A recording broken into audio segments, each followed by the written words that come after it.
Greetings, fellow Earthlings. This is Dave with And Another Thing with Dave, coming at you with a podcast about Iran, a little background about Iran. It's all in the news. You're getting all this hype from the lamestream media about what's going on now.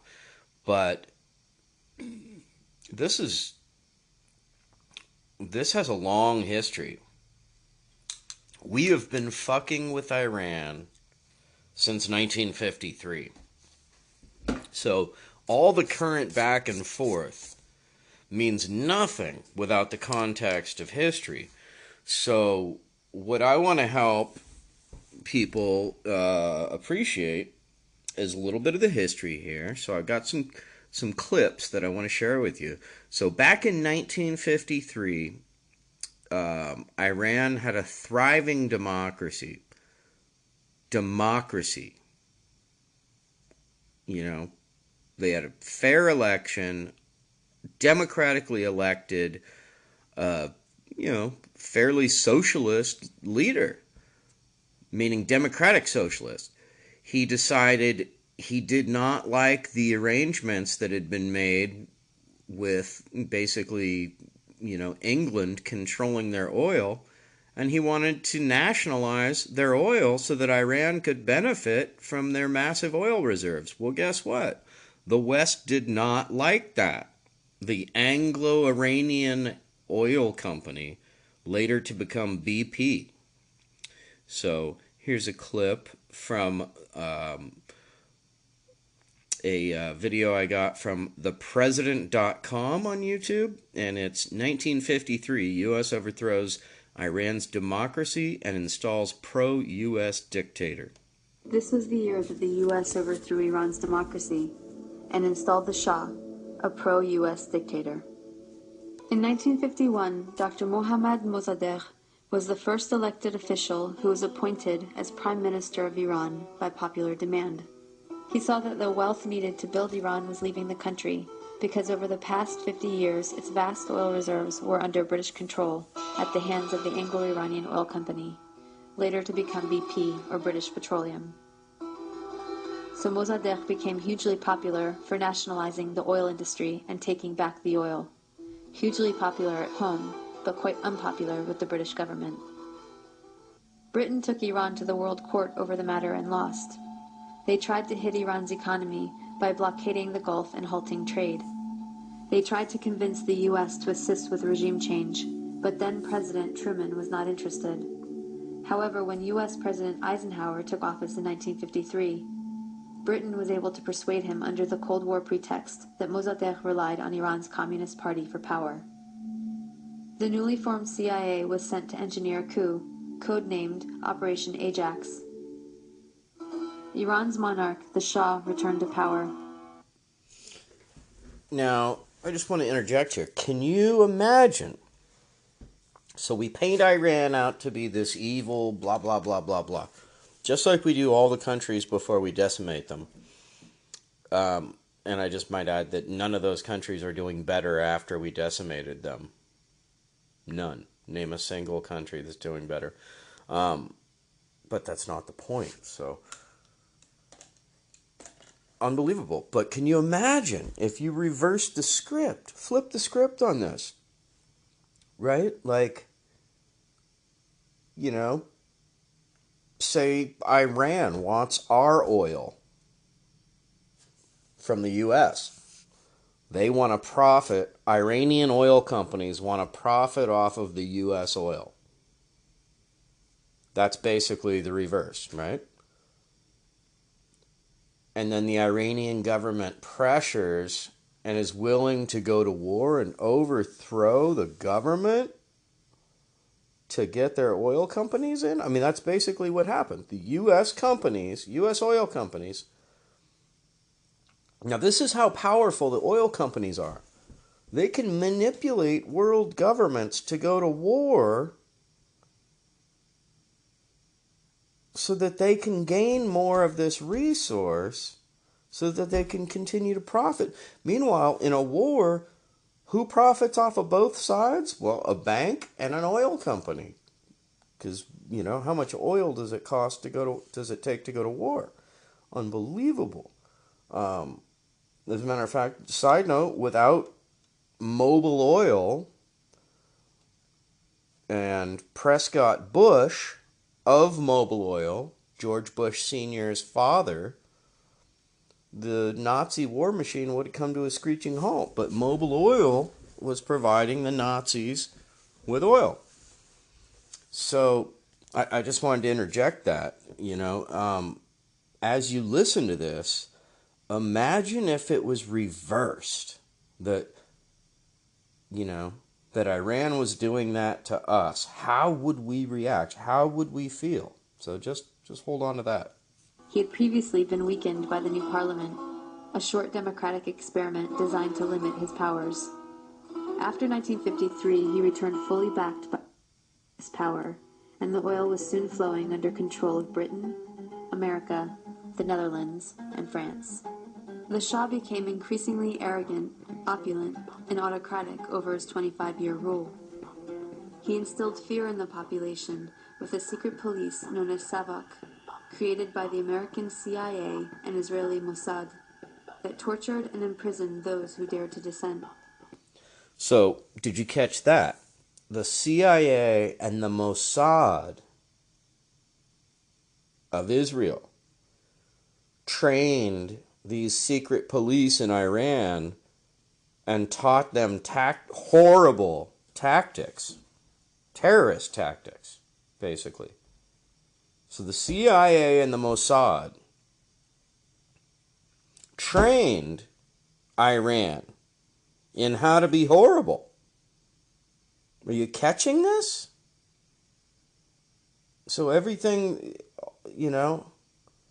it's that old adage. If you're pointing a finger at somebody, well, guess what? There's three fingers pointing back at you. Oh my God. Here we're claiming they're savages. Well, we trained them. He crushed all political opposition. Troops were sent to massacre demonstrators. He pushed a white revolution to modernize and westernize the country, giving women the right to vote and other reforms. But ultimately, he served the elites and created a huge economic gap for the poor masses. Powerful religious leaders saw that he was forcibly trying to rid Iran of Islam in a country. Created a huge economic gap. Huh. Does that sound familiar to what's going on in the U.S. right now at all? I don't know, a little bit. That was 90% Muslim. One of the Shah's leading critics, Ayatollah Ruhollah Khomeini, was arrested and imprisoned for 18 months. After his release in 1964, Khomeini was sent into exile for 14 years. From abroad, he continued his anti-US, anti-Shah campaign through sermons on cassette tapes that made their way back into Iran and circulated as people copied and shared them.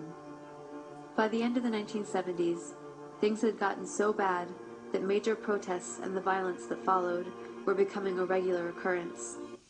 Let me just break this down. So the Ayatollah Khomeini, in response to the U.S. interference in their country, he developed anti-U.S. sentiment, and he became a rock star. We made him a rock star. By being douchebags, we made him a rock star, right? Otherwise, this guy would have been a total, sidelined extremist, right? But no. Now people are listening to this crazy fucking nutbag. Why? Because we keep fucking with them. We overthrew their government. So now, his whole fuck the West, fuck the U.S., fuck the imperialism, now that's resonating with people. Like, oh my God, history is everything. You gotta know the history. Otherwise, you just get duped by the nightly news. But no, this is, oh my God, we started this. So let's continue. The Shah declared martial law and banned demonstrations. This resulted in a huge protest and a general strike that shut down the economy. Soon over 2 million people flooded a public square in Tehran, demanding to remove the Shah and for Khomeini to return, and that is exactly what happened. One important thing to note is that the CIA orchestrated the 1953 coup out of the very same American embassy in Tehran that was later the site of the hostage crisis, right after the Shah was overthrown by popular revolution in 1979. The students were convinced that once again, the U.S. had plans to overthrow their revolution. In fact, U.S. President Carter did send a NATO general to instigate a military coup, but it failed. Iran and the U.S. had an extradition treaty in force that obligated the Carter administration to return the Shah to Iran as an indicted criminal. The students had 4 demands. Return the Shah to Iran for trial. He had been accepted into America for medical treatment. Return the Shah's wealth to the Iranian people. A promise from the U.S. not to interfere in Iran's affairs in the future. And an apology and admission of guilt by the U.S. for its past actions in Iran. The apology never came, but 20 years later, Secretary of State Madeleine Albright did acknowledge the U.S. role in Mossadegh's overthrow. So Khomeini took power in 1979 and instituted a government under Islamic law. Within a year of the revolution, Saddam Hussein invaded Iran without provocation, seeking control of Iran's oil-rich Khuzestan region and key oil shipping waterways. So this is when we armed Iraq to go to war. We propped up Saddam Hussein. He was our puppet. And this is a pattern that has been repeated over and over again. We picked a fascist, oppressive, authoritarian puppet, arm them to the teeth, and then, what do you know, 20 years later, they become a problem. Oh, God. Imagine that. So, here we are arming Saddam Hussein. The weapons of mass destruction that George Bush was talking about, we knew that they had weapons of mass destruction. Why? Because we had the receipts for them. We sold them to them. Right? But we also knew that they had eliminated their stockpiles. They'd gotten rid of them because they did not want to go toe-to-toe with us. So, anyway, just a little side note. The resulting Iran-Iraq War from 1980 to 1988 was the longest and one of the most devastating conventional wars of the century. At least 500,000 Iranians were killed. This war further cemented resentment of the U.S. government, as they were playing both sides. On one hand, they were supporting Iraq, providing money, technology, and intelligence, including satellite photography, to help Iraqi bombing raids. The U.S. helped provide Saddam Hussein with weapons by giving him agricultural credits and pressuring Gulf states to give him billions in loans so he could buy weapons from Western Europe, China, and Russia. The U.S. Department of Commerce issued licenses to export materials for Iraq's weapons of mass destruction program.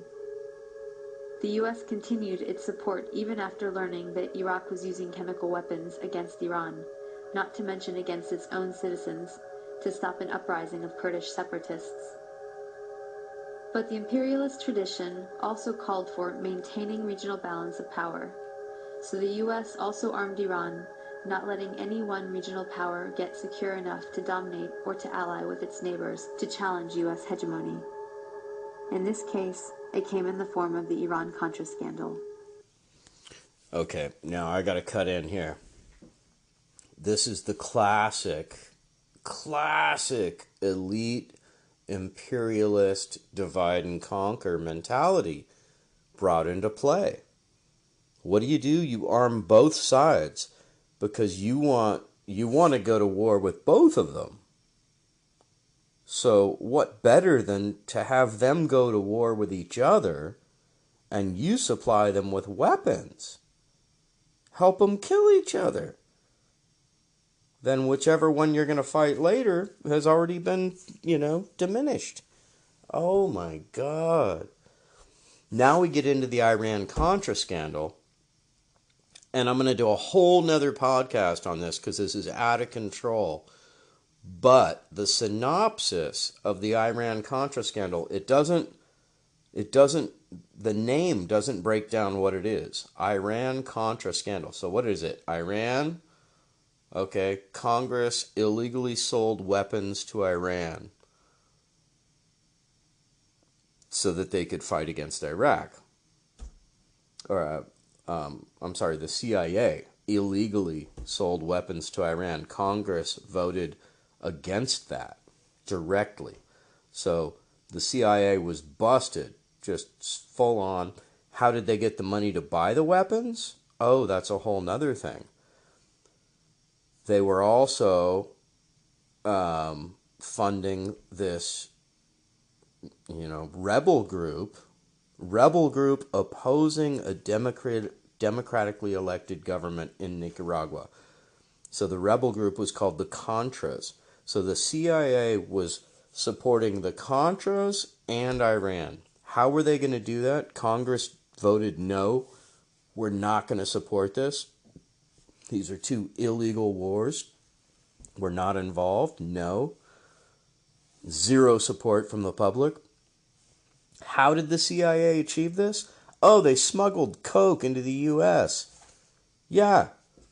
So they smuggled plane loads, 3.1 tons per plane of cocaine into the U.S., into Mena, Arkansas. Enter Bill Clinton, was the governor of Arkansas at that time. So Bill Clinton and George Bush made an arrangement where they were going to do this covert operation, Arkansas being the most remote state in the country. Mena, Arkansas, the most remote airport in the country. So perfect, right? Barry Seals. You can look all these names up. I've got videos about this on my website, on my podcast on YouTube, and Another Thing with Dave on YouTube. You can check that out. Many videos about this on YouTube. Drugs, Mena, Arkansas. Anyway, Clinton was working with Bush, who was working with the CIA. So they were smuggling coke in from South America, working with Manuel Noriega through Panama. We would stop and refuel at his airstrips. That's why we lit up Panama, killed 20,000 peasants to get Manuel Noriega, and then locked him up. I think he's in Guantanamo. He'll never see the light of day. You'll never hear him testify. Why? Because he was the airstrip that, the coke planes and gun planes refueled at.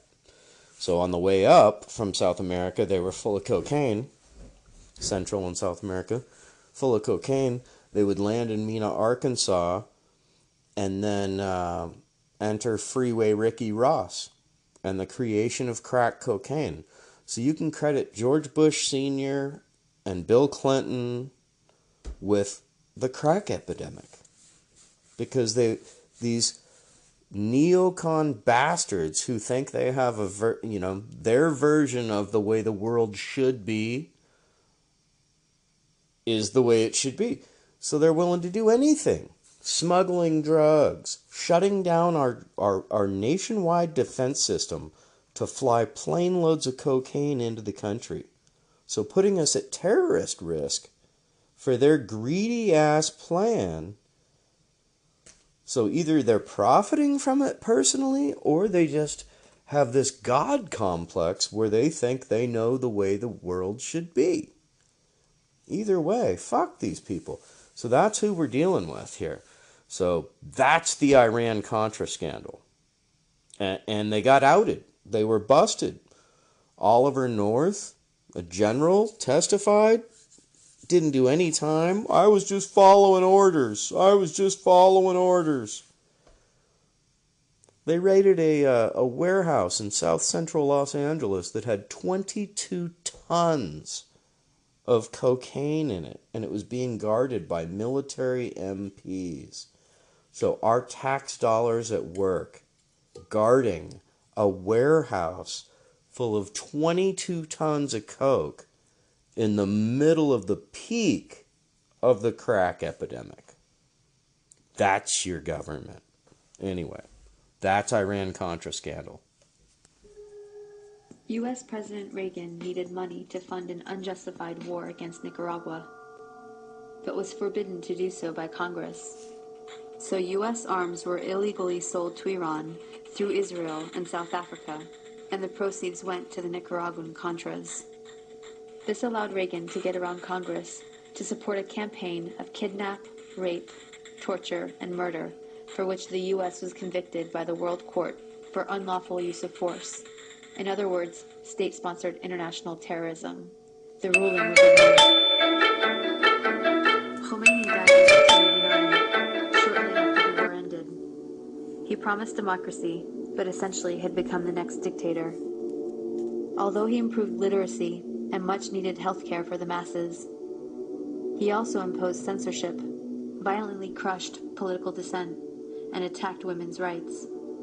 Instead of the Savak, the people now had the Revolutionary Guard to fear. Since then, Iran has been an oppressive theocracy. Khomeini was replaced by Khamenei, who remains supreme leader to this day. As a test of fairness, we might imagine that Iran invaded and occupied Canada and Mexico, and had aircraft carriers sitting in the Caribbean. Imagine then if Iran had the power to label the U.S. the axis of evil and cut us off from the rest of the world, and then threaten to attack us if we didn't stop generating nuclear power. What if Iran had overthrown the U.S. government 50 years ago and installed a dictator friendly to Iranian interests, who kept it in power for 25 years? At that point, imagine that Christian fundamentalists, who currently represent about a third of the U.S., took power and began ruling under church law, followed by an unprovoked invasion by Canada, supported by Iran and ignored by the UN, in which it nearly destroyed the U.S. Would it be possible to imagine Iran as liberators? Would Iran be justified in attacking if the U.S. government helped Christian fundamentalists in Canada to take up resistance? Would it be justified to hate and fear all Christians because of the ones that took and abused power in this context? This is not about good guys and bad guys. Both the American and Iranian governments are working against the interests of the people. But the deadly game of chicken was begun by the U.S., and the U.S. has the power to end. So you get it. Like, this was orchestrated by the CIA to just stir up shit. And, people say, well, why would we want to, what's the goal? What's the goal? Why would we do that? Well, we wouldn't, because we're sane people. But the psychopaths that are the deep state, the CIA, the NSA, yada, yada, yada, they want to create anarchy so that they can then justify sending troops over there to quell the anarchy. It's the oldest trick in the book, right? Create a problem, then offer the solution. It's some old gangster shit. It's strong-arming. It's evil corruption. And we're doing it on a level that the world has never seen. Right? We're fighting terrorism? Are we?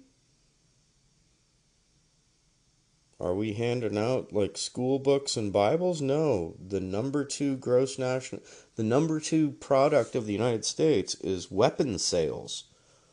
The number two moneymaker from the United States is selling weapons. So I thought that was fantastic. When I first saw that little clip, really opened my eyes. It made everything make sense. Oh, shit. No wonder they have an authoritarian government. We overthrew their government. And so they as the pendulum swings one way, it'll swing equally back the other way. So they were a democracy.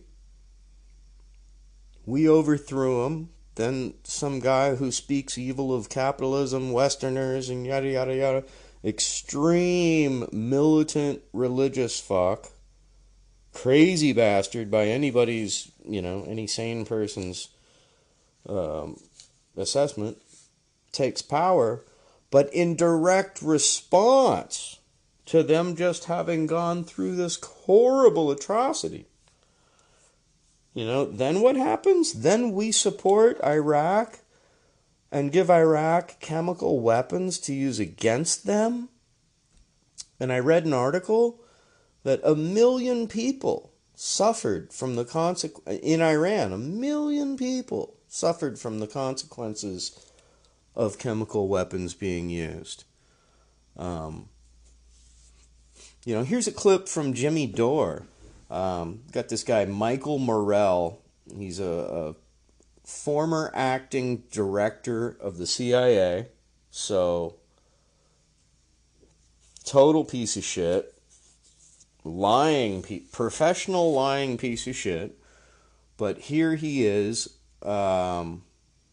Here's Jimmy Dore outing him. And this is pretty interesting. Taking responsibility. That's the overt war. Hopefully that can de-escalate now. But that doesn't mean the covert war is over. In fact, I think there's... So the overt, he's saying he thinks it's over, 1-1. The overt war, the one out in the open, is over. We hit them, they hit us back. But he's saying there's still another covert. Now this is what we talked about. Even if we come to peace with Iran, the way that the Trump administration did this attack was to not only piss off people inside of Iran, but Shia Muslims all over the Shia Muslim world. So even though you can make a deal and have peace with Iran proper, there's going to be Shias all over the region who aren't going to be in that deal, who still want to strike back at the United States, because Soleimani was seen as a hero of theirs for saving them from the ravages of ISIS, saving Iran and other places from stuff like happened in Syria and happened in Libya, fighting against. So that's so now he's going to talk about that. There are two things we need to think about here. One is still down the road at some point an assassination of a senior U.S. official somewhere in the world. It could be months from now. To get revenge. And then two... Now imagine that. Imagine they take out one of our generals anywhere. Who knows? In Iraq or in Syria, in Libya, or any of the other 80,000 countries where we have... So that's exactly what I'm talking about. We, the deep state, the CIA, is intentionally creating chaos so that we can then justify engaging to quell the chaos. So it's extremists within our own government and Israel that are really pushing this. And thank God a few people see through it. Thank God Jimmy Dore is rocking this. And but I want to give you a little more historical context. So I've got some clips here for you. We'll come back to Jimmy Dore because I love Jimmy Dore. So here is a clip with Garland Nixon. This is Lee Camp on Redacted Tonight on RT. It's funny that you get some of the best news about what's really going on in the U.S. on RT, Russia Today. Maybe they just figured, we can help them self-implode. Let's just fund like a real news program and show what's actually going on and how their country is eating itself. Wow. If that's their logic, it was pretty brilliant. Anyway, this is Lee Camp from Redacted Tonight. Talking about the deep state and the ruling elite. So, sorry about that little glitch there. My phone was telling me that it had stopped recording, but I think we're all good. So Garland Nixon just nailed it right there. I'm going to have to go take a listen to him on the fault line. That's on FM radio, I believe. Wow! Did he just call it or what? So the president is in control in this because it's been consistent policy through 3 presidents now. And what is it? It's the deep state run by the elite of the world, and and that intersects with the oil industries of the world, seizing control of the areas that harbor the most resources. So, if you think I'm sounding a little bit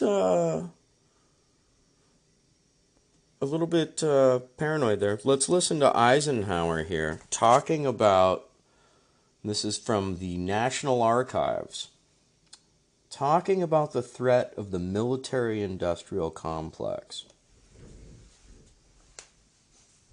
I come to you with a message of leave-taking and farewell. This speech did not get very much attention. When a new president is coming to power, as John Kennedy was, the spotlight was not on Dwight Eisenhower. We have been compelled to create a permanent armaments industry of vast proportions. There was a feeling at the time that this must have been written by some speechwriter who just sneaked into the speech. In the councils of government, we must guard against the acquisition of unwarranted influence, whether sought or unsought, by the military-industrial complex. 3 months ago, we got contacted by a family up in Minnesota saying that we have documents from Malcolm Moose. He was responsible in part for drafting the military-industrial complex speech. These new papers give us written evidence that this was not just some caprice of Eisenhower's or something by some speechwriter. You see the evolution of the speech from May 1959 to 1961. He wanted to give this speech for a long time, 2 years. Our military organization today bears little relation to that known of any of my predecessors in peacetime, or indeed by the fighting men of World War II or Korea. There was one person in Dwight Eisenhower's life whom he really confided almost everything to, and that was his brother Milton. There's one particular document where the speechwriters had already drafted their version of the speech, only to see Milton come along and totally revamp what had already been written. When Milton Eisenhower was taking notes and writing things on the drafts of these speeches, the speechwriters knew that it wasn't Milton talking, it was Ike. The potential for the disastrous rise of misplaced power exists and will persist. He would see magazines with advertisements for some new warplane or some bomb, and he got so angry he'd take the magazine and throw it into the fireplace of the Oval Office because he felt that defense spending should not be something that would be encouraged by companies who are seeking commercial gain. We must never let the weight of this combination endanger our liberties or democratic processes. There is an interesting document. It shows that the farewell speech would be made to Congress. But yet, President Eisenhower decided, no, he was going to address the people. Only an alert and knowledgeable citizenry can compel the proper meshing of the huge industrial and military machinery of defense with our peaceful methods and goals, so that security and liberty may prosper together. One test of how well a president speaks is how long the speech lives. Here we are 50 years later, we're still talking about this speech. Now, on Friday noon, I am to become a private citizen. I am proud to do so.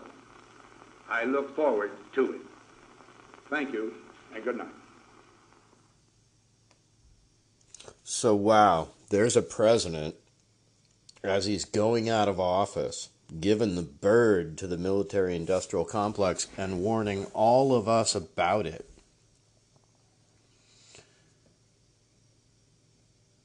Right? Then I want to play a couple things for you here. So here's General Wesley Clark. I think he was like a 4-star general.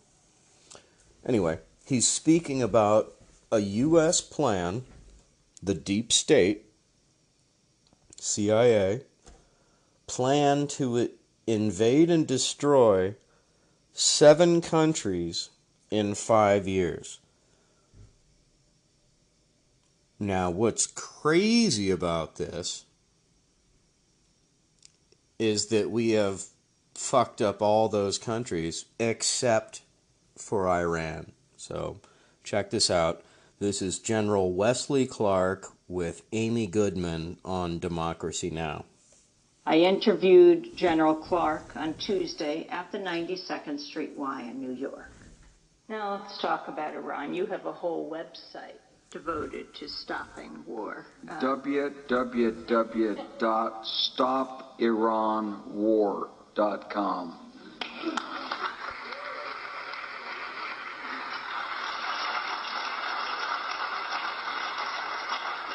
Do you see a replay of what happened in the lead up to the war with Iraq? The allegations of the weapons of mass destruction, the media leaping on to the bandwagon.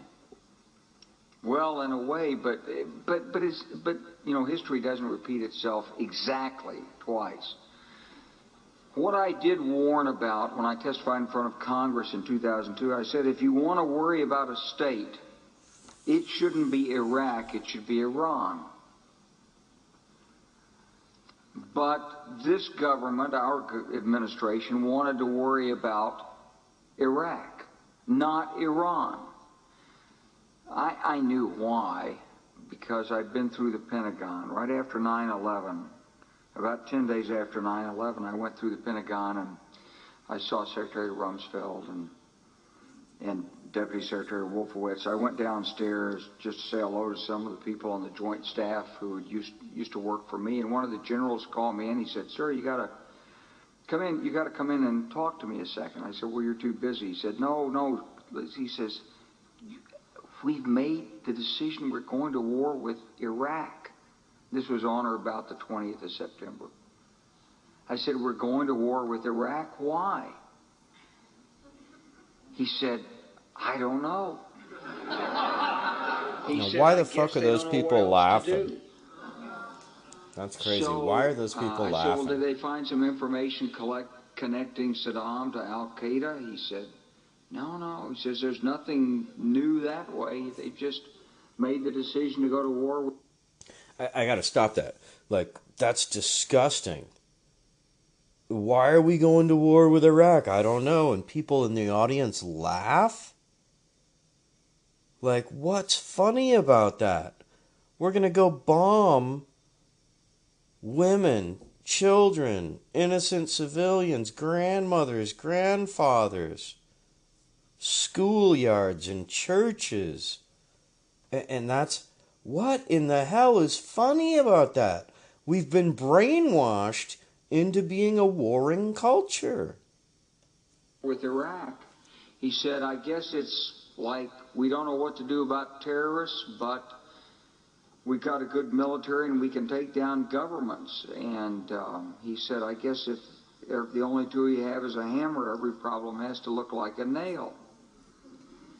Now this is some toolhead, jarhead military guy saying, "Well, I don't know. Jesus, I guess it's just because we don't know what to do, but God, we could take down governments." That's the whole plan, is to take down governments. To take down governments that don't have U.S. corporations in them, so that our corporations can profit from them. This has been going on for 100 years. Are you kidding me? And even Wesley Clark doesn't even talk about this. He doesn't mention, Central America, United Fruit Company raped all of Central and South America. Land for pennies on the dollar, monocropping the hell out of it. That's why there was like a grape boycott in the 1970s. Just just this brutal, like, corporate takeover of everything. American companies going in and, you know, with their own armies, armed soldiers. Shell Oil has their own army to protect their outlying resources. Meaning their oil and gas plants in other countries, because those people don't fucking want them there. That's their oil and gas. But Shell made some deal with some corrupt asshole that they bought out. So now the citizens of Nigeria are getting sold down the river. So guess what? They show up with guns. Well, guess what? Shell has better guns because Shell has more money. So that's how it's working. Anyway, back to General Wesley Clark. So I came back to see him a few weeks later, and by that time we were bombing in Afghanistan. I said, "Are we still going to war with Iraq?" And he said, "Oh, it's worse than that." He said, he reached over on his desk, he picked up a piece of paper, he said, Now this is important, and everybody needs to hear this. You need to share this with everybody you know. Because what he's talking about here is 4 weeks after 9/11, the Pentagon already had plans to invade Iraq, Afghanistan. Well, he's gonna tell you right here. 7 countries. Well, 6. We haven't invaded Iran yet. He said, "I just got this down from upstairs," meaning the Secretary of Defense's office today, and he said, "This is a memo that describes how we're going to take out 7 countries in 5 years, starting with Iraq and then Syria, Lebanon, Libya, Somalia, Sudan, and finishing off Iran." I said, "Is it classified?" He said, "Yes, sir." I said, "Well, don't show it to me." And I saw him a year or so ago, and I said, "You remember that?" He said, "Sir, I didn't show you that memo. I didn't show it to you." I'm sorry, what did you say his name was? Amy Goodman, digging for it. I'm not going to give you his name. So go through the countries Bastard, again. give his name up. Well, starting with Iraq, then Out Syria him. and Lebanon, then Libya, then Somalia and Sudan, and then back to Iran. And the administration has stubbornly refused to talk with. So all of those countries have been bombed. They didn't mention Afghanistan. All those countries, major bombing campaigns, government overthrown. Libya, so Omar Gaddafi in Libya was getting ready to introduce what's called the gold dinar. Libya has massive gold reserves. They were going to only trade oil in gold. They wanted all of Africa to do the same. Oh my God, the U.S. cannot have that. So look up, if you're not aware of the petrodollar, look up the petrodollar. It's this arrangement that we made, the U.S. strong-armed, after World War II, where all oil would be bought in U.S. dollars. Right? So if you're Russian and you want to buy oil, you got to exchange your currency into U.S. dollars, which sometimes you lose money doing just that. Then you can buy the oil. So nobody wants to do this. This is an outdated policy. I don't know how we got away with it in the first place, other than threatening to nuke people. But it's crazy town, and we're still getting away with it. But not for long. So, anyway, back to General Wesley Clark. With Iran about their perception. In part because they don't want to pay the price with their our U.S. domestic political base, the right-wing base, but also because They don't want to legitimate a government that they've been trying to overthrow. If you were Iran, you'd probably believe that you were mostly already at war with the United States anyway, since we've asserted that their government needs regime change. So, and we've asked Congress to appropriate $75 million to do it, and we are supporting terrorist groups, apparently, who are infiltrating and blowing up things inside Iran. And if we're not doing it, let's put it this way, we're probably cognizant of it and encouraging it. So it's... Now, here's an ex-general saying that we are either doing terrorist acts inside Iran, or we're paying somebody to do it, or we're encouraging it and turning our heads to the fact that it's happening. So, that, unbelievable, man. Unbelievable. So,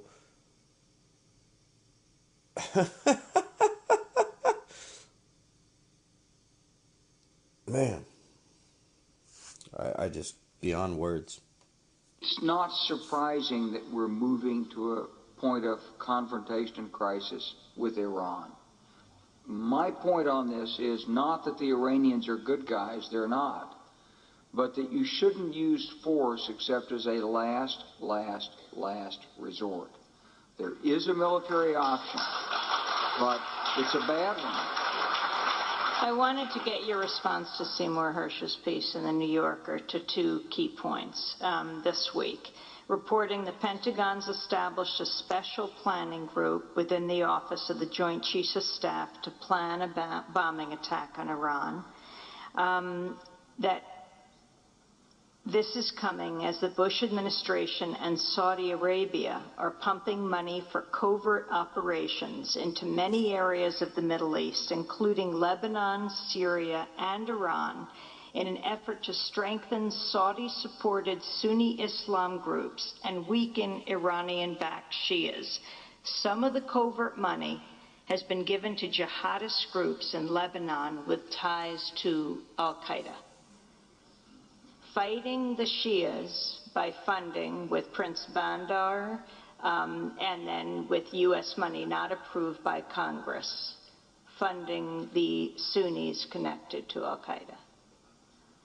Well, I don't have any direct information to confirm it or deny it. It's certainly plausible. The Saudis have taken a more active role.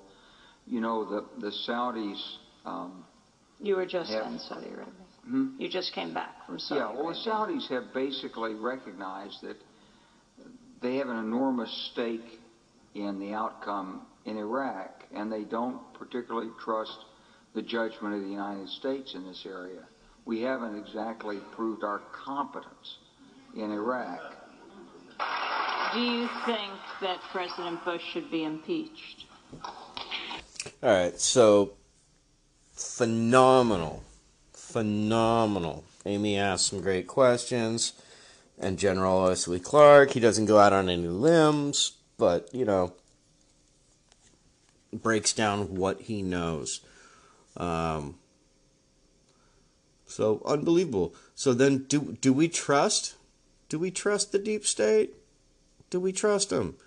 Here's Bush speaking at a black tie dinner for the Television and Radio Correspondents Association.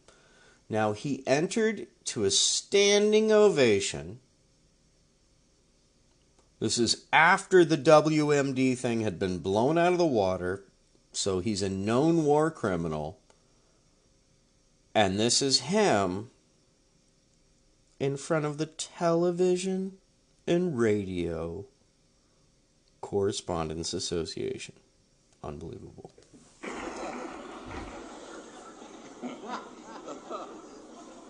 Those weapons of mass destruction got to be somewhere.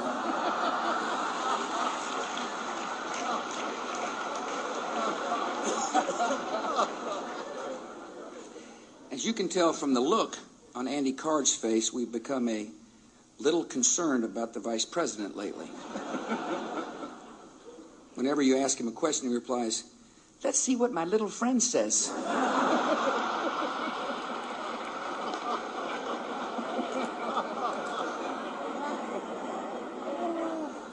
But we get along well. Here I am saying, "Dick, if the Hunan Palace doesn't get lunch here in 4 minutes, we're going out." "Nope, no weapons over there."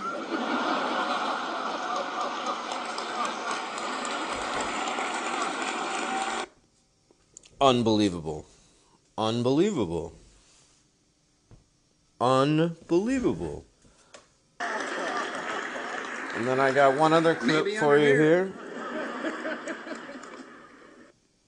Got one other clip for you here of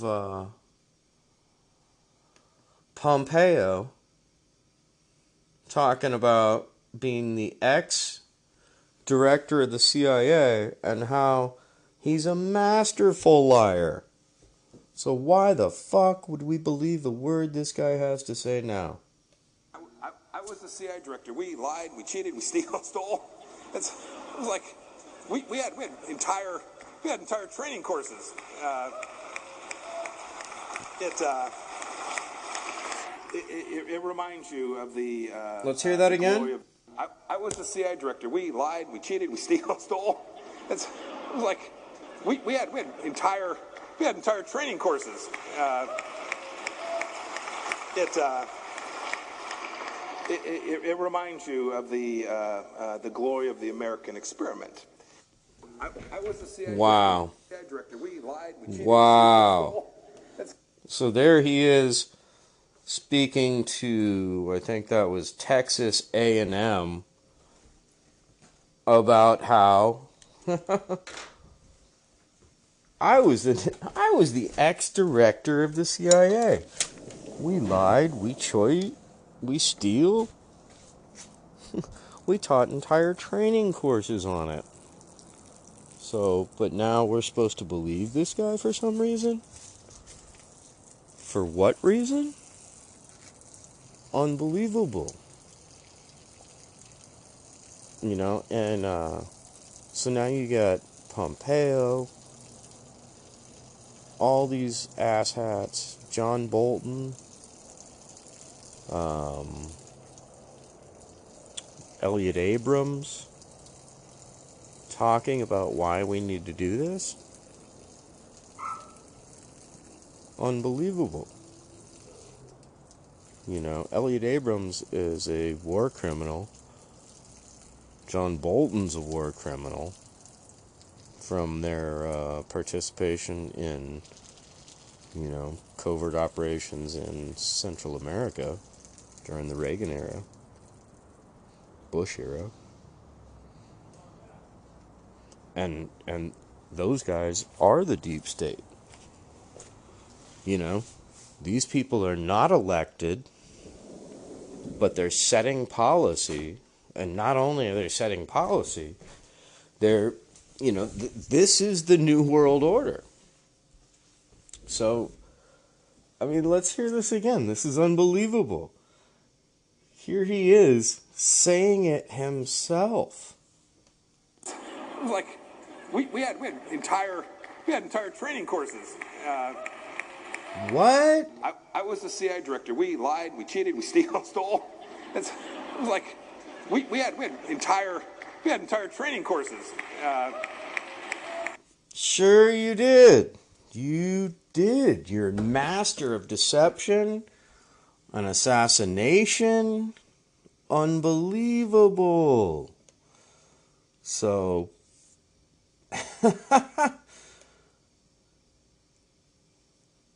man. So don't believe it. Don't believe it. Oh, here's another clip. Well, I won't play the clip, but 1988, a U.S. warship shot down an Iranian passenger plane with 290 people on it. So there's another provocation. Now we've got them surrounded by like 46 military bases. So I don't know. You tell me. You tell me, man.